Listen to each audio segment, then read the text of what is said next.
to have eyes in the back of your head, I find, when you're coming off a site like this, because you never know just who's going to slam into you at high speed. No, it's not that bad, to be fair.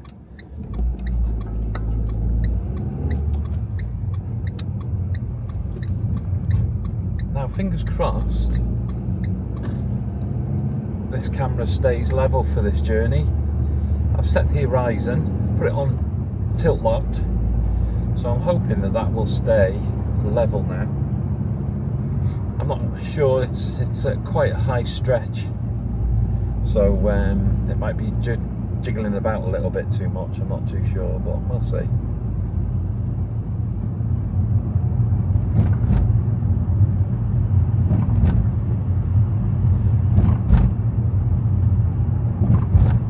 Not too bad at the moment though.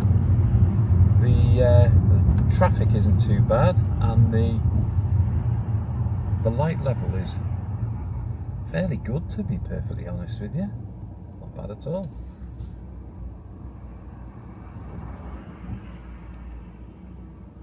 I am actually turning right, but I was quite happy to wait behind the traffic. But I appreciate that some people are a little bit impatient and want to dive down into the right-hand lane a little bit early. I think this chap's got the right idea, give it a bit of an indication.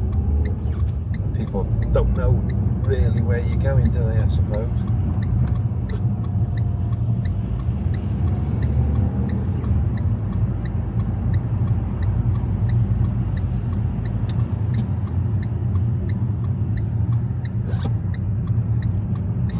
Yeah, let's see how this journey goes. I'm recording this on the I can't say it. I can't say that word. DJI. There we go. I have to say it like that. Pocket 3. Now, I got this well before Christmas. It was just after release. It was probably a couple of days after it had been released, because it was out of stock afterwards for a bit, but I managed to get it early. But unfortunately, at the same time I got this, the missus got poorly, so wasn't able to use it really very much. But I thought I'd give it a blast on this drive home. This is the Wirral Arrow Park Road. We've got the Landercan Cemetery on one side and the Arrow Park Golf Course on the other, and the park as well.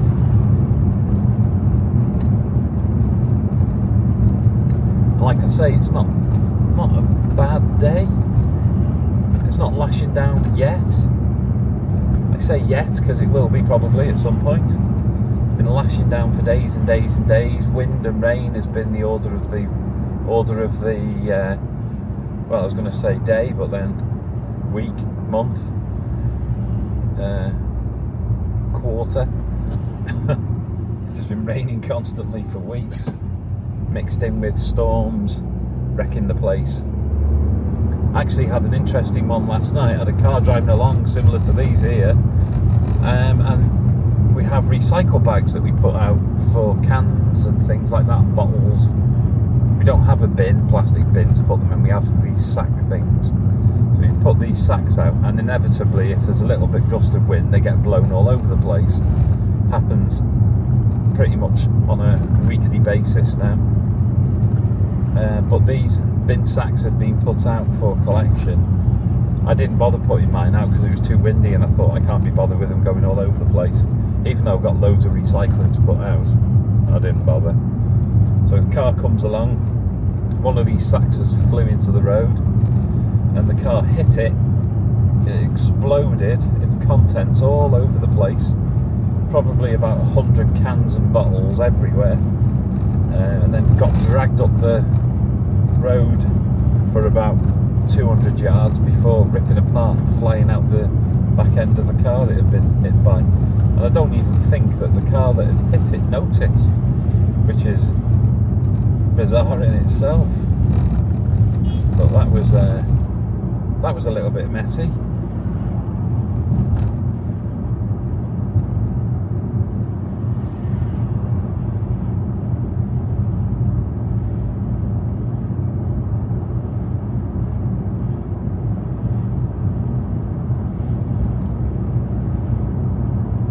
this area here is known as Barnston. It seems to me, at least, to be a reasonably peaceful area. You got fields on one side. That's going to be a housing estate soon, isn't it? And then you've got nice houses on the other side.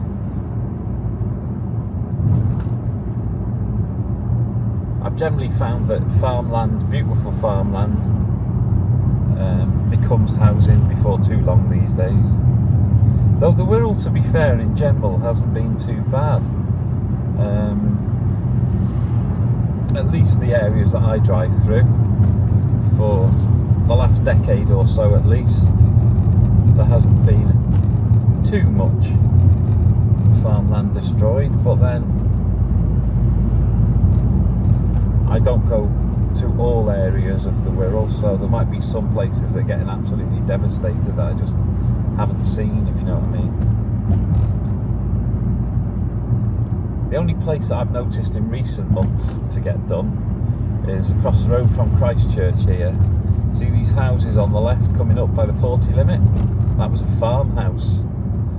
And it was like 3 different types. It was like a stone building, a red brick and a white brick building. And it was just a farmhouse with barn buildings behind and what have you. It was proper traditional farm. But I think it had sort of been built up over generations, you know. Now what's happened with that is it's been bought by obviously a developer as usual, and it's been turned into housing now, and there's instead of barns around the back, they've been turned into houses, so you've got like a little housing estate grown up in a farmyard, which isn't too unfamiliar. I've seen it quite often.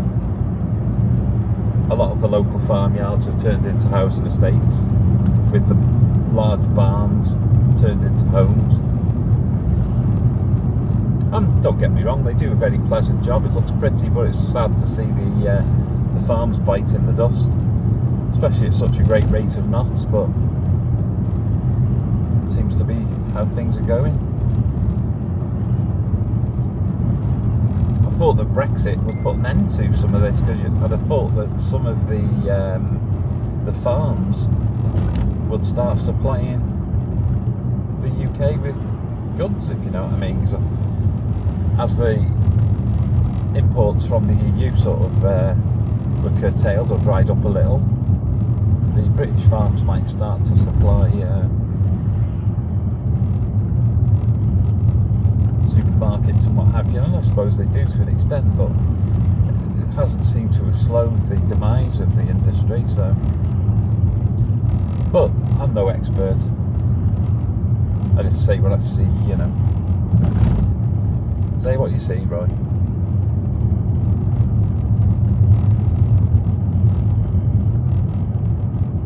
Yeah, it's dim at the moment, but it's not pitch black. The light is dying off.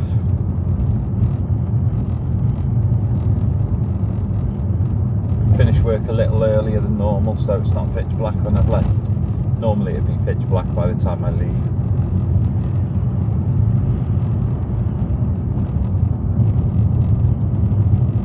And this area we're coming up to now is Heswall, or the outskirts of Heswall at least. It's got the Devon doorway on the right hand side. I don't know if the camera will pick it up because it's a little bit over to the right hand side of the screen, shall we say. But that Devon doorway does appear on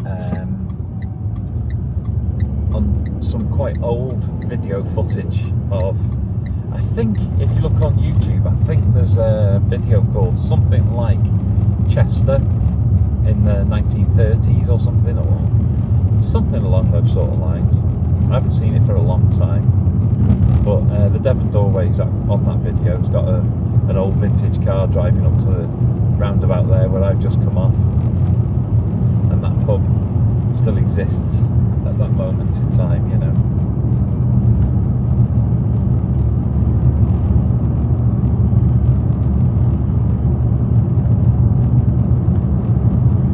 Traffic is still not bad at all.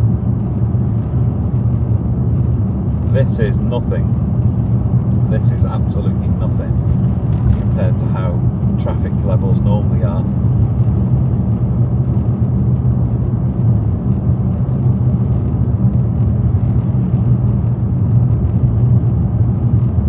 There's a lot of car sales, or car showrooms and car sale rooms and what have you on the left hand side here. This is the road that leads from Heswell down to Neston on the Wirral. There's a couple of funny looking cars and vans here on the side, all covered in turf, you know, plastic astroturf stuff. It's quite popular at the moment, isn't it? So they've covered the entire van and little smart car with astroturf as an advertisement. Looks quite funny, to be fair.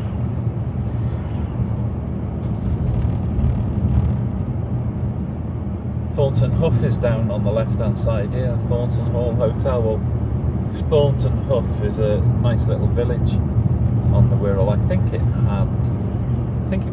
was built or had some ties to Leverhulme, the Lord Leverhulme estate. I think that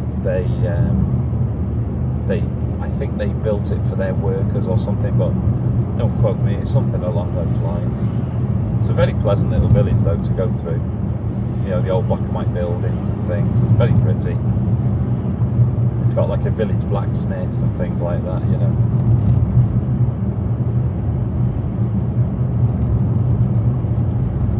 Farm shop here on the left. There's always political messages on the sign there. Stuff like Free Julian Assange and things like that.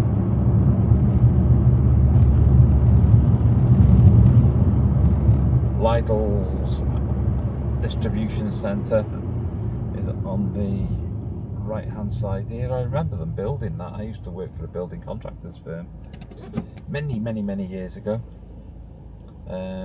probably early 2000s, and they said that they were going to be building the Lidl or Lidl distribution centre. I think they put in a bid for some work there. I don't know if they ever got it, because I left really before they finished building the Lidl distribution centre, because I finished uni and was off into the world of work, and they could only afford to keep me like 1 day a week, so I had to get a proper job. Lovely firm to work for though.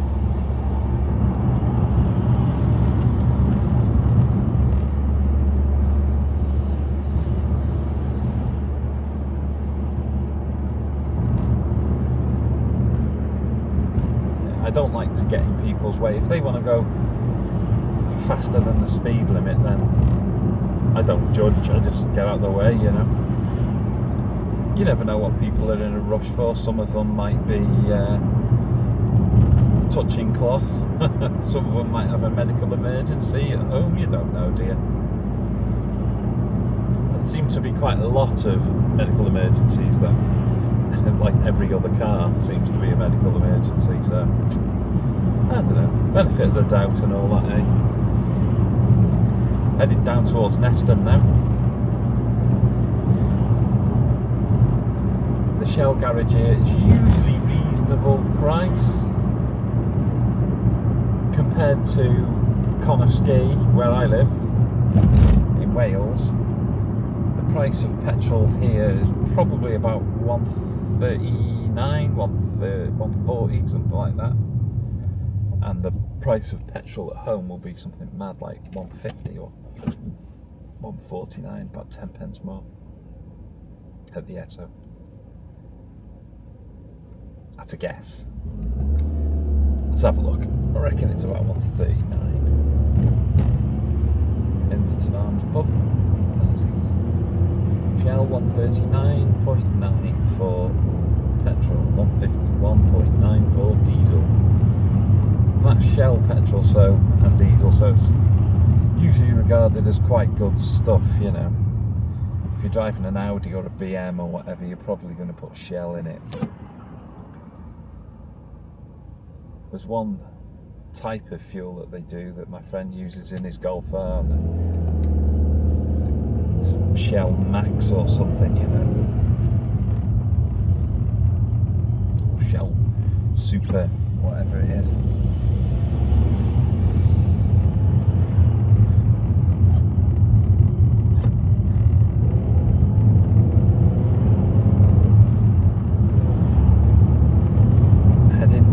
This is the Chester High Road now, really, and we're heading onto the dual carriageway in a minute. Most of the lights will be red, probably. They usually are.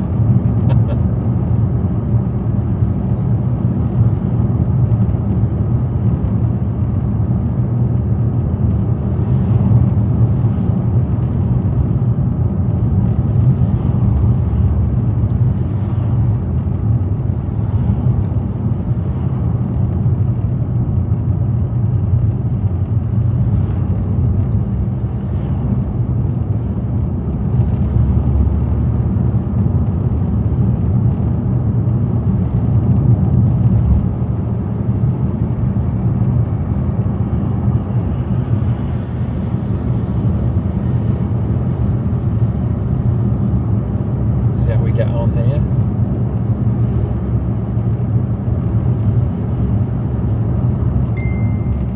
God, my phone's pinging away, we'll have to wait.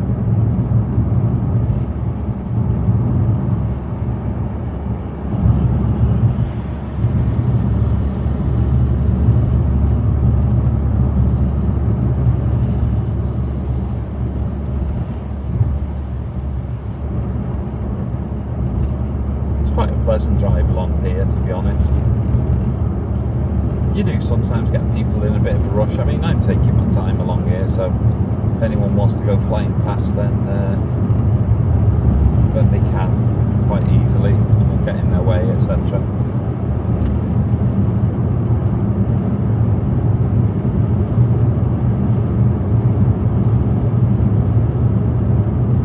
What I prefer to do, if I've got someone who's tailgating or whatever, I prefer to either pull over and let them pass or slow down to encourage them to pass, you know. I don't particularly want to sit there with them on my bumper. I'd rather they go.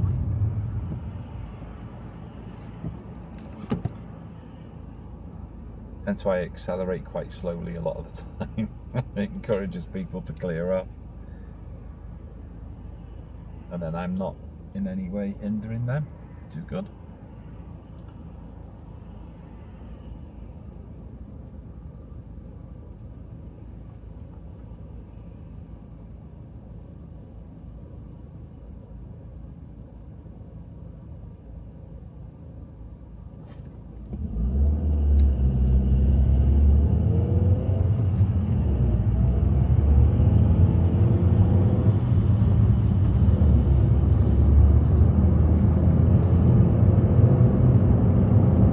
Many Nigel Mansells today.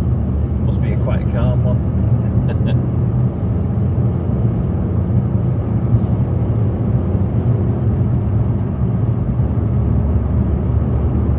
It's not been too bad a day, been pretty busy, but not too bad. It's this period in between Christmas and New Year. Last day tomorrow. Done there, 3 days at work in between Christmas and New Year. I didn't book any time off this year. I generally don't, to be honest. Now this petrol station is always extremely cheap, but it's not. It's not like Shell fuel.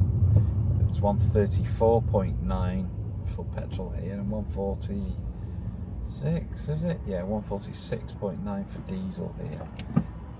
I get fuel here and there's nothing wrong with it, but if you're a bit of a fuel snob, then you'll probably prefer to go to the Shell or Esso or whatever, BP or skip past this chap, give him plenty of room on his bike. There we go. Shift back over now to let these folks past, whoever wants to go past. They're not going crazy, so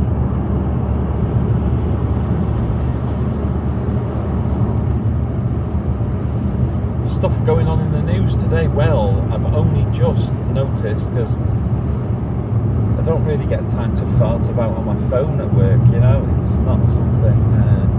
I know some people sat there scrolling through the phone, but generally if I'm at work and I've got a job to do, I kind of concentrate on the job and I don't really mess with my phone much. Even if I got the opportunity to, I kind of forget it exists and concentrate on the job. I know it sounds a bit crazy, but it's just how I am. So I never really know what's going on in the world until I leave, or a lot of the time when I get home, because I'll jump out from my work, my desk, and I'll jump into the car and drive on home then, you know.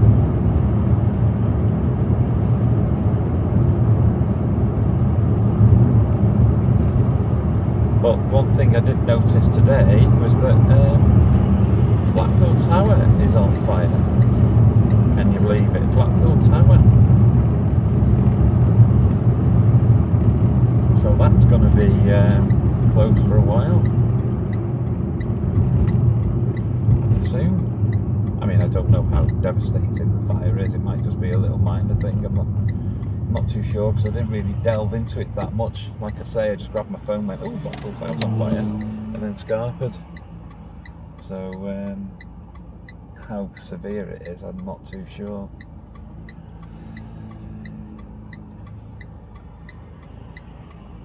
This junction here is known locally as Two Mills. I think, I'm not sure if it was called Two Mills many years ago, but if there were two mills here or something, but there was a Honda garage here for many years called Two Mills Honda, and that mini garage on the side there was on the opposite side of the road to its carpet warehouse. Now the Honda garage has moved to the local Cheshire Oaks shopping park. I'm not sure quite of the correct word. Shopping estate or whatever. It's got quite a lot of dealers there though, selling vehicles and what have you. Daytime's disappearing now, so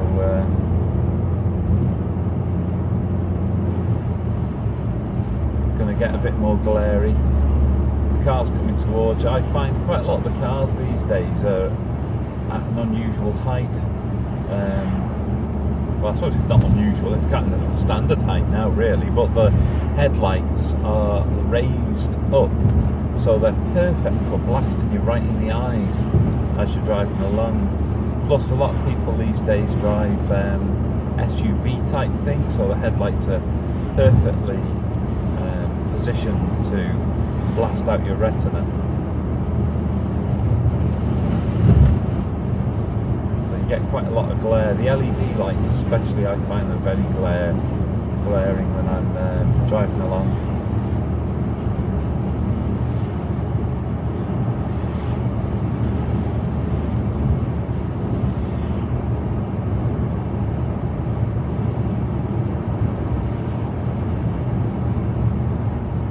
Yeah, it's not been too bad. Not been too bad. I've got blasted toothache at the moment. It's a bit of a nuisance. Hopefully that'll go away. I went to the dentist recently, you know, only 2 weeks ago, something like that, from a checkup. Didn't mention anything. But then I suppose the lady hasn't got x-ray vision, has she? So. And I'm off to the opticians for the first time since I was about 6 years old, and in junior or infant school even.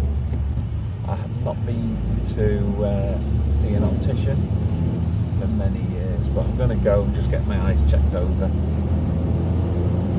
Got no problem with my vision. I can read all these signs from miles off. Like one ahead says Flint Chest there, A54A, and now you can see it. See,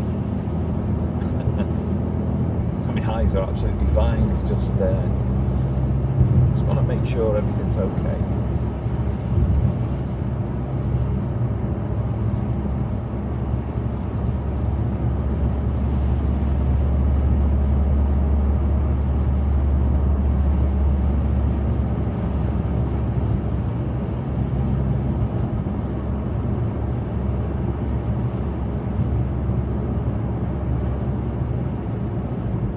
Never too sure which side of the road to sit on for this roundabout. Don't know, it's kind of a confusing one for me, really. I think the left-hand lane may be better, but I'm kind of going right the way round the roundabout, so it's a bit of a tricky one. I like to go right round the roundabout and then flick over at the end, but it's a bit difficult then because you've got, say, several high-powered cars in the left-hand lane that want to go extremely quickly in what then is, by then, the slow lane.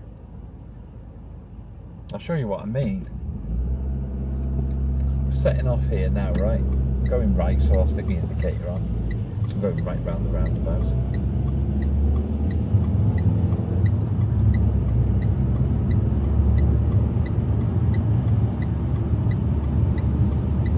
So I've gone past 1, 2 exits.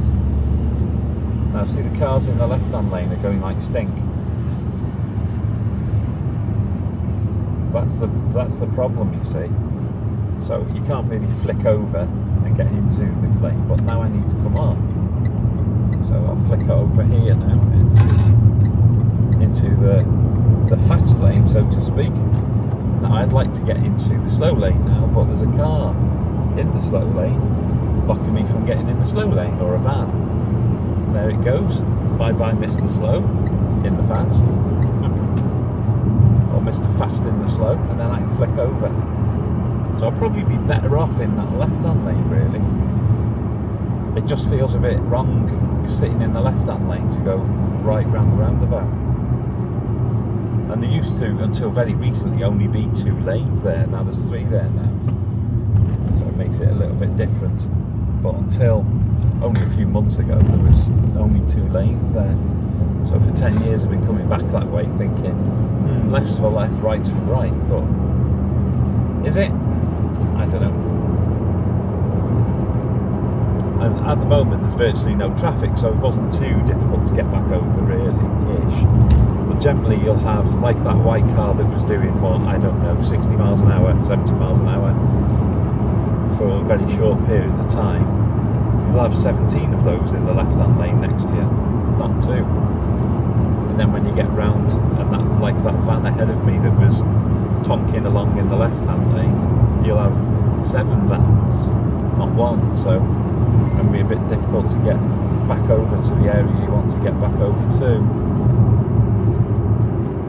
So I might start switching over to that left-hand lane and giving that a blast, I think.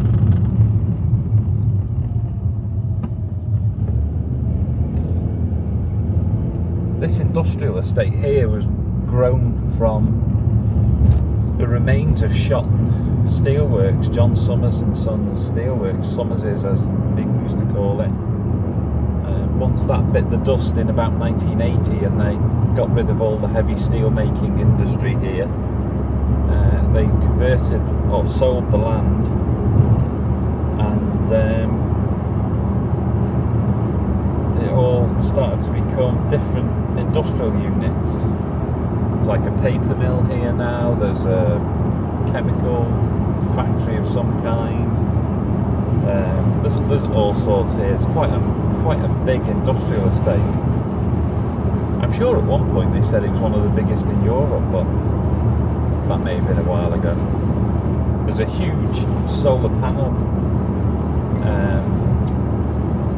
farm, or whatever they call it, on the right hand side as well as you're driving along here, and that was one of the biggest in Europe, I believe, and they're planning on expanding it now, I think. I got nothing against that, to be perfectly honest. I mean, it's sad to see that farmland being used for the purpose of solar panels, but then it's better than it being a great big housing estate, isn't it, full of affordable housing, you know, 2 up, 2 downs for 400 grand each. So affordable, inverted commas. So it is good that it's actually it's being used for a good purpose, I suppose. The only thing is we need absolutely hundreds of miles worth of thousands of miles worth probably of solar to generate what a nuclear power plant could spit out, you know.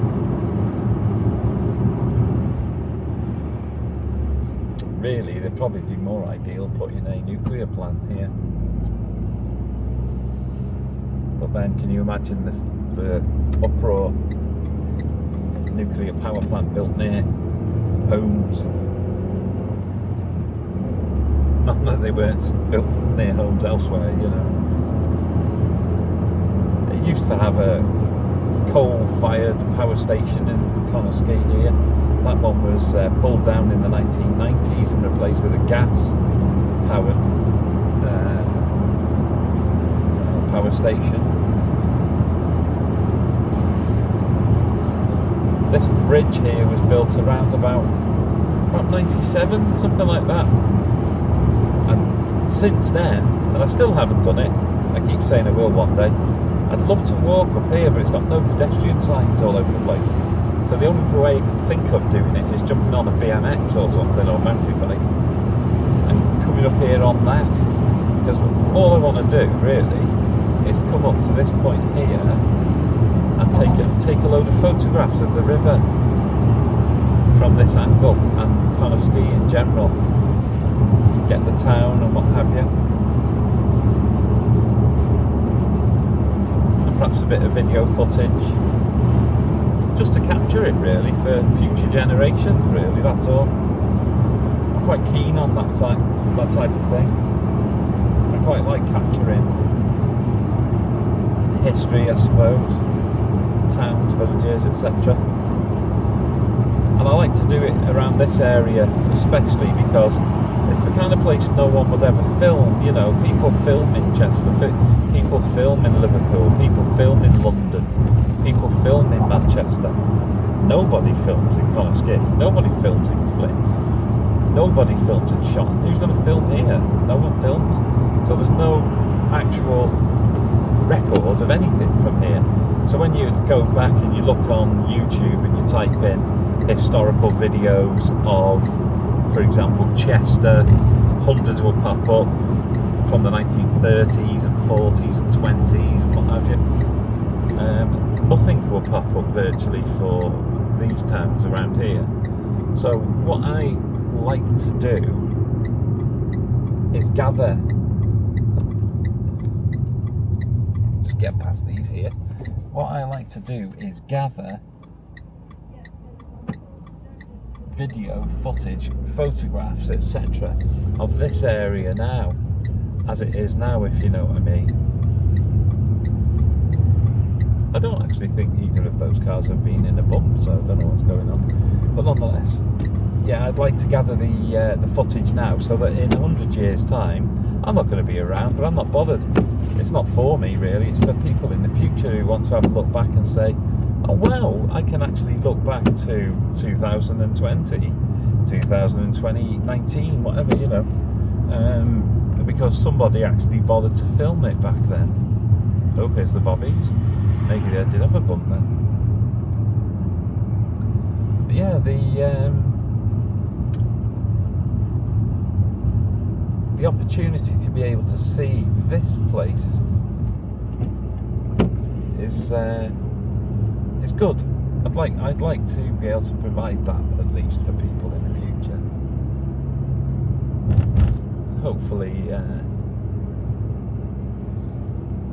Hopefully people on my other channel will appreciate that.